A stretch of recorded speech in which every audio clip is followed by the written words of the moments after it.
All right, so just two more game weeks left in the Premier League. So Liverpool have been crowned champions. Yes, we've seen one or two teams do the guard of honor for them after they were crowned champions of the Premier League. Yeah, they are hoping that they receive their title on perhaps maybe the last day of the season, regardless where they play their game. Now, one of the most fascinating things about the Premier League, despite the fact that Liverpool have been crowned champions, is the race for Champions League football next season. So we all know that based on the performances of Premier League clubs across Europe's clubs competitions, that means that they've been assured of 5 spots in the UEFA Champions League come next season.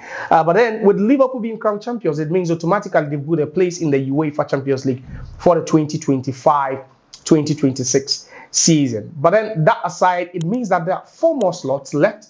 But then the teams, fighting for Champions League places are 6 with games, match week 37 games coming up this weekend. We take a look at the teams that could potentially win their games and increase their chances of qualifying for the UEFA Champions League come next season. So in second place is Arsenal with 68 points, and then also you have Newcastle still firmly in contention to qualify for UEFA Champions League football for the second time in about 5 years under Eddie Howe. They're also on 66 points. Then you have Manchester City. They started the season quite well. At some point, they endured some, sluggish runs, and then all of a sudden they were able to pick up again. So they are also in the hunt for Champions League football, as well as Chelsea. There's Aston Villa, and then also Nottingham Forest. So you count these teams quite like a number of teams in there just fighting for a place in Europe's prestigious club competition. Now, let's take a look at the fixtures coming up, where you have Aston Villa hosting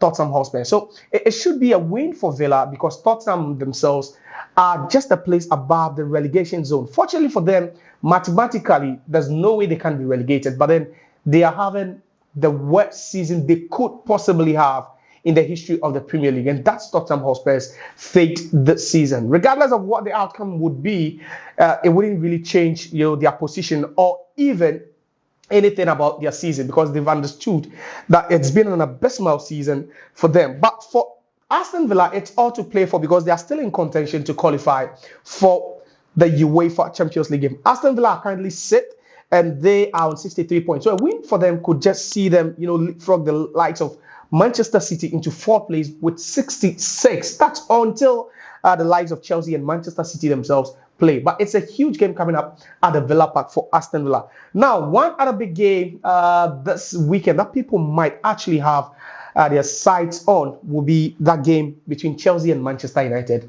at the Stamford Bridge. That should be a cracker. Ordinarily, 10, 15 years ago, on any day, the world will stop to have a glimpse of that game. But today, it's more like, an average game because both Manchester United and Chelsea aren't really pulling their weight. For Chelsea, there's still Champions League football to be played, which is a dream they continue to have. But for Manchester United, they are looking at, penetrating through the back door to qualify for the UEFA Champions League.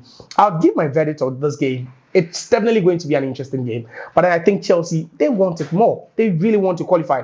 United are only a game away from securing the UEFA Europa League title and then also qualifying to the UEFA Champions League next season. Unlike Chelsea, they have to do it the hard way, and they have United right before them. They need to dispatch. Now, one other game people will also be looking at will be at the Olympic Stadium, where Nottingham Forest will be traveling to face West Ham. West Ham are coming at the back of a huge win over Manchester United at the Old Trafford. The first time in 18 years they've won at that grounds. But for Nottingham Forest, they've also been shambolic in their last 5 games. They've only won once, they've drawn twice, they've lost twice. And out of an available 15 points, they've managed to pick up just 5. It tells you how poor they've been in their last 5 games. But then they'll be hoping to get one over West Ham.